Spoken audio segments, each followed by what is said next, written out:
Hello everyone, और आपका स्वागत है हमारे channel real trading and investments में। और मैं हूं आपका अपना ही दोस्त आयुष। तो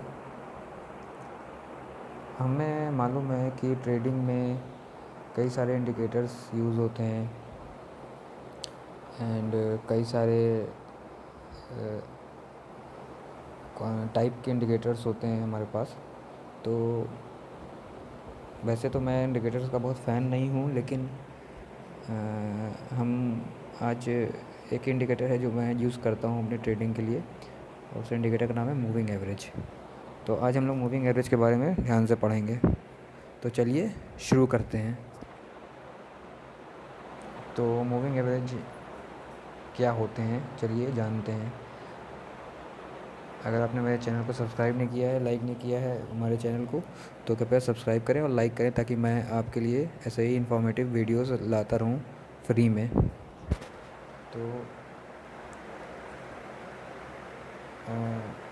चलिए मूविंग एवरेज क्या होते हैं हमें देखते हैं। तो मूविंग एवरेज जो हमारा है, ये ट्रेंड फॉलोइंग इंडिकेटर होता है, ठीक है। मतलब कि जिस डायरेक्शन में मार्केट जा रहा है, उस डायरेक्शन में ये मूविंग एवरेज बताता है हमें, ठीक है। उस डायरेक्शन की एवरेज निकालता है मूविंग एवरेज। तो उस मूविंग एवरेज को हम देखेंगे कि मूविंग एवरेज एक्चुअली में क्या होता है अभी आगे। पर हमें इतना जानना है कि अगर मार्केट अप जा रही है तो ये अप साइड का एवरेज निकालेगा, डाउन जा रही है तो डाउन साइड का एवरेज निकालेगा। सेकेंड पॉइंट हमारा क्या लिखा है, ये प्राइस का डायरेक्शन नहीं बताता, ठीक है। ये प्राइस को, जो प्राइसेस आते हैं हमारे, उनके इसको स्मूथ करता है, मतलब उसमें जो नॉइज़ है उसको कम करता है, ठीक है। तो इससे एक फ़ायदा क्या होता है कि हमें मार्केट का ट्रेंड डिसाइड करने में आसानी होती है। चलिए फटाफट से हम लोग आगे देखते हैं मूविंग एवरेज के बारे में। तो मूविंग एवरेज का कहाँ कहाँ यूज़ होता है, जैसा कि मैंने बताया कि ट्रेंड को बताने में मूविंग एवरेज का यूज़ होता है। अगर ट्रेंड अपवर्ड है, डाउनवर्ड है या साइडवेज है। एंड नाउ उसके बाद हमारा सपोर्ट एंड रेजिस्टेंस लेवल निकालने में मूविंग एवरेज यूज़ होता है। सपोर्ट एंड रेजिस्टेंस क्या होते हैं? सपोर्ट वो होता है जहाँ पर पिछली बार सेलर्स आए थे और बायर्स जीत गए थे वहाँ पर। एंड रेजिस्टेंस वहाँ होता है जहाँ पे सेलर्स हारे होते हैं। सपोर्ट जहाँ होता है जहाँ सेलर्स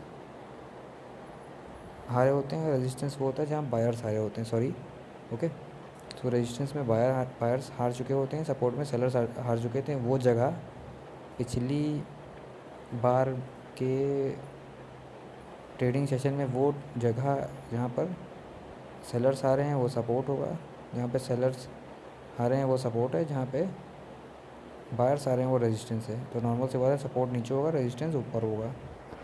और ट्रेडिंग सिग्नल का यूज़ देता है मूविंग एवरेज हमारा। चलिए ठीक है, हम देखते हैं हमारे पास कितने प्रकार के मूविंग एवरेज हैं। 3 प्रकार के मूविंग एवरेज है: simple moving average, linear weighted average and exponential moving average, ठीक है। तो अभी हम सिंपल मूविंग एवरेज पे ही कंसंट्रेशन करेंगे अपना।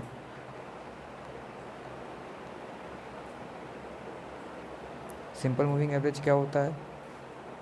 ये एवरेज निकालता है टाइम का, जिस टाइम पे का हम एवरेज निकालना चाहते हैं प्राइस के अकॉर्डिंगली। जैसे जैसे हमारा 5 डे का सिंपल मूविंग एवरेज है, तो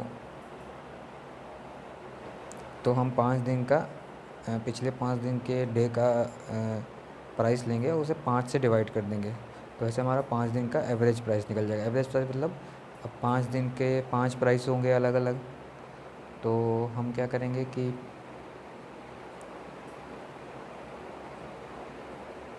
5 प्राइस अलग अलग से तो हमारा सिग्नल्स हमें मिल नहीं पाएंगे, अलग अलग प्राइसेस का तो हम यूज़ कर नहीं पाएंगे। तो हम क्या करेंगे, उसका एक एवरेज प्राइस निकाल लेंगे। तो एवरेज प्राइस निकालने के लिए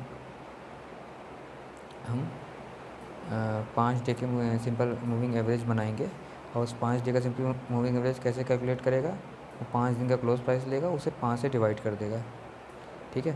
तो इससे हमारा मूविंग एवरेज आ जाएगा। जैसे 5 दिन का क्लोज प्राइस हमारा है 12, 13, 13, 14, 13, तो मूविंग एवरेज क्या होगा 65/5 यानी कि 13। अगर छठे दिन का क्लोजिंग प्राइस 15 है तो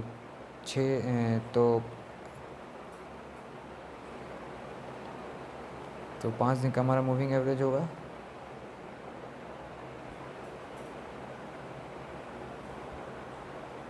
ठीक है। अगर 5वें दिन का क्लोजिंग प्राइस 15 है तो हमारा एवरेज आ जाएगा 68/5 = 13.6 ठीक है। चलिए आगे फ्रेंड्स आगे बढ़ते हैं। अब चलिए अब कुछ प्रैक्टिकल एग्जांपल्स देख लेते हैं स्टैंडर्ड मूविंग एवरेज के। तो जो 5 SMA है यहाँ पे क्रॉस करता था 10 SMA को ठीक है।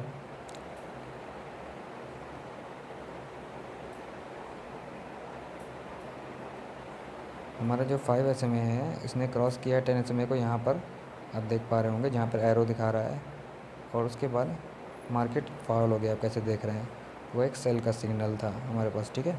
तो ये एक स्ट्रैटेजी हमने बना ली कि 5 SMA क्रॉस करेगा 10 SMA को तो इसका sell position. Then we move on the next. Now we have EMA। हमारे पास EMA है। EMA में क्या होता है कि ये जो EMA होता है ये एक अभी के जो प्राइसेस होते हैं उनको ज़्यादा वेट देता है, उनको ज़्यादा भाव देता है बजाय हमारे पहले के जो प्राइसेस होते हैं। जैसे कि आज का प्राइस या कल का प्राइस को ज़्यादा वेट देगा और उससे पहले प्राइस के कैलकुलेशन में वेटेज कम होगी। तो इस ठीक है, तो ये होता है। तो किसका कैलकुलेशन कैसे करते हैं, इसका कैलकुलेशंस भी वैसे ही होता है, पर कैलकुलेशन से हमें मतलब नहीं है। हमें क्या जानना है कि इसका फ़ायदा क्या है ठीक है। तो इसका फ़ायदा ये है कि ये प्राइस को करंट में ज़्यादा क्लोज से फॉलो करता है। मतलब अगर प्राइस ज़्यादा फास्ट ऊपर नीचे होगा तो EMA ज़्यादा फास्ट ऊपर नीचे हो पाएगा ठीक है। तो EMA क्लोज की प्राइस को ज़्यादा एक्यूरेसी देता है EMA ठीक है। तो जैसे कि एग्जांपल्स में देखते हैं, हमारे पास 2 EMA है, 9 EMA और 21 EMA। 21 EMA ग्रीन लाइन है और 9 EMA ब्लू लाइन है। तो जैसे कि हमने देखा कि जहाँ पे ग्रीन एरो दिखा रहा है तो यहाँ पर जो मार्केट है उसने सपोर्ट लिया 9 EMA का ठीक है। देन मार्केट ने सपोर्ट लिया 9 एंड 21 EMA का, एंड जो 21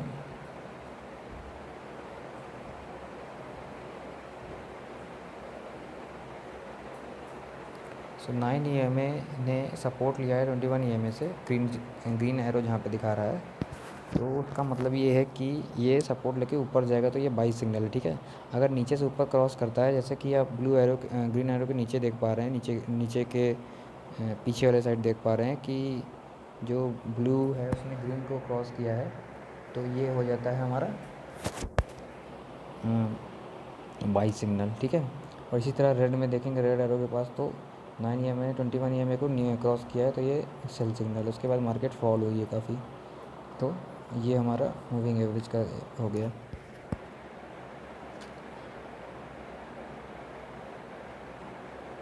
and now we move to the next slide.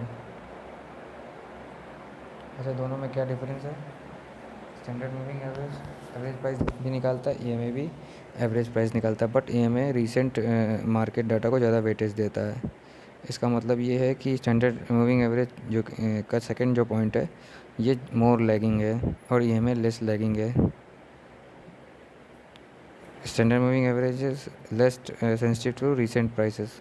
पिछली जो रीसेंट प्राइसेस है उसमें ज़्यादा उनको सेंसिटिव नहीं होता उनसे, और EMA मोर सेंसिटिव होता है रीसेंट प्राइसेस के। स्टैंडर्ड मूविंग एवरेज का अगर डायरेक्शन की बात करेंगे तो ये देर में डायरेक्शन चेंज करेगा और ज़्यादा लैग करेगा, और EMA थोड़ा फास्टर एक्ट करेगा SMA से। Okay, now we will move on to the next slide.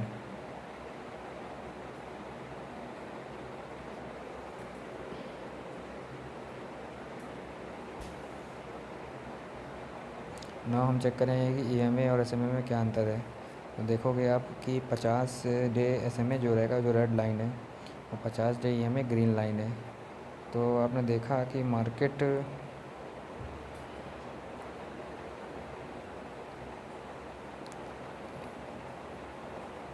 जब क्रॉस किया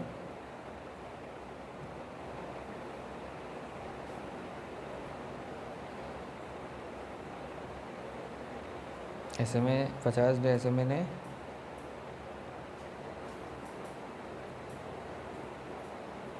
क्रॉस किया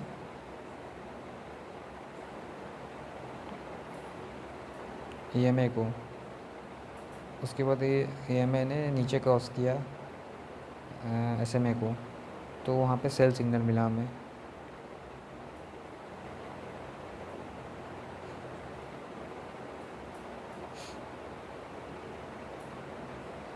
तो ईएमए था वो ज़्यादा मूव किया प्राइस। आगे आप देखेंगे जहाँ पे बीच में दिखा रहा है वहाँ पर इसको आप देखेंगे कि इस जगह पे अगर आप देखेंगे तो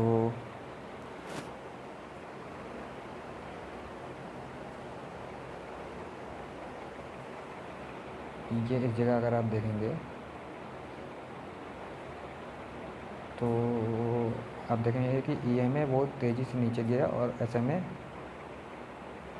उतना तेज़ी से नीचे नहीं घूमा। ठीक है ना फ्रेंड्स। इसी तरह आप यहाँ पे देखेंगे तो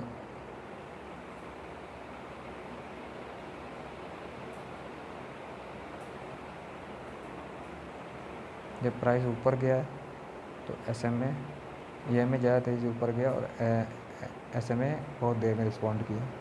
ठीक है, तो ये हो गया इनका। फिर ये लैगिंग होते हैं, क्या कहते हैं, एसएमए ज़्यादा लैगिंग होता है। अच्छा, हमारे पास जो कॉमन मूविंग एवरेजेस होते हैं वो होते हैं 10, 20, 50, 100 एंड 200। ठीक है, ये किसी भी चार्ट पे अप्लाई किए जा सकते हैं, 1 मिनट, डेली, वीकली, जैसा आपका टाइम हॉरिजॉन है।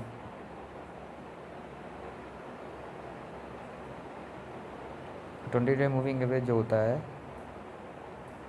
वो सिर्फ मोर रिवर्सल सिग्नल्स देता है 100 डे मूविंग एवरेज से। ठीक है, तो ये हमने जैसा कि देखा कि हम ये मूविंग एवरेज यूज़ कर सकते हैं 10 डे का, 20 डे का, 50 डे का, 100 डे का, 200 डे का। ठीक है,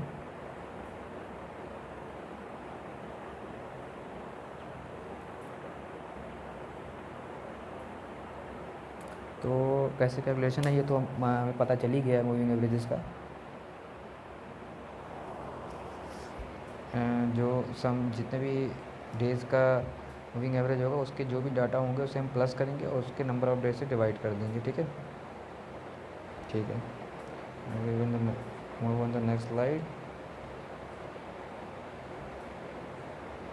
ये हमारे काम का नहीं है।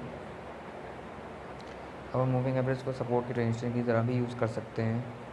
ठीक है, तो कैसे यूज़ करेंगे या आगे देखते हैं। ठीक है, डायरेक्ट हम लोग एग्जाम्पल पे चलते हैं।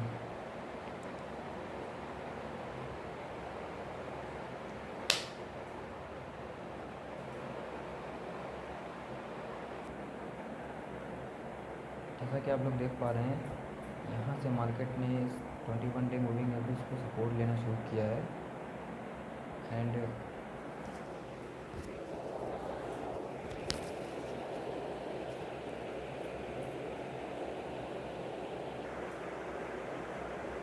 यहाँ से सपोर्ट लेना शुरू किया है मूविंग एवरेज 21 मूविंग एवरेज का।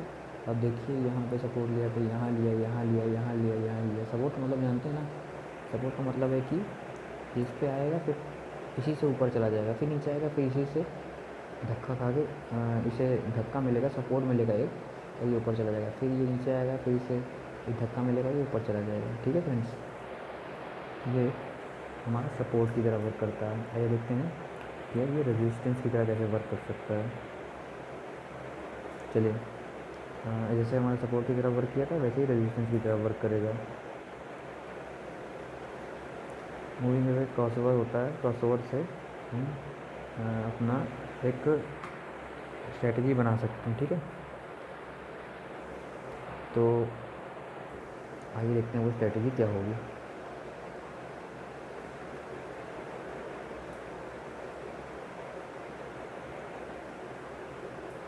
चलिए, एक स्ट्रेटजी है हमारे पास 50 और 200 डे मूविंग एवरेज की, ठीक है।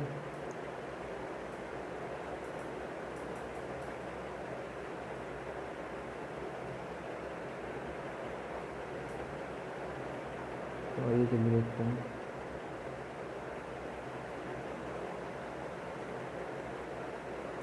इसे हम गोल्डन क्रॉस स्ट्रेटजी बोलेंगे।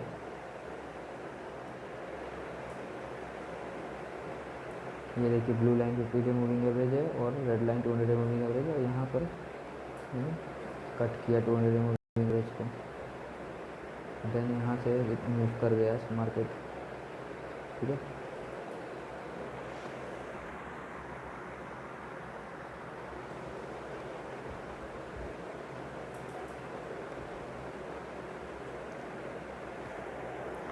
वो गोल्डन क्रॉस था, ये डेड क्रॉस होगा।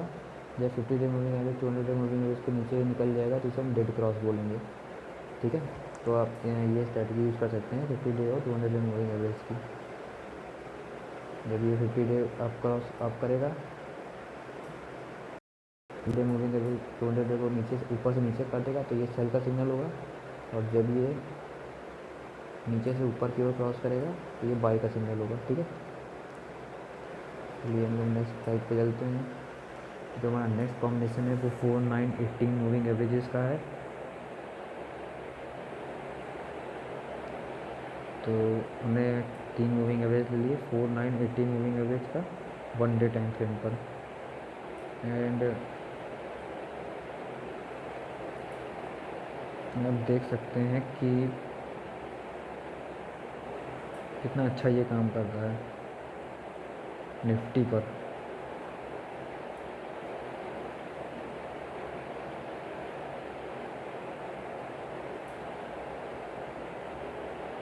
ये देखिए, यहाँ से हमें ट्रिपल क्रॉसओवर मिला और यहाँ से मार्केट ऊपर चला गया। यहाँ से हमें नीचे का क्रॉसओवर मिला तो नीचे चला गया, ठीक है। 4, 9 को क्रॉस करेगा, 9, 8 को क्रॉस करेगा। जब तीनों एक दूसरे को क्रॉस करेंगे तो बाई या सेल का सिग्नल बनेगा। अगर नीचे से क्रॉस करेंगे तो बाई का, ऊपर से क्रॉस करेंगे तो सेल का।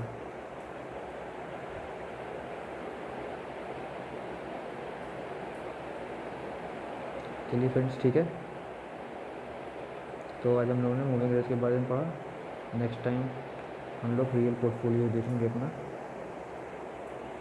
और कुछ और भी इंटरेस्टिंग टॉपिक के बारे में बात करेंगे। Thank you. This is Ayush signing off. I will make in the next video.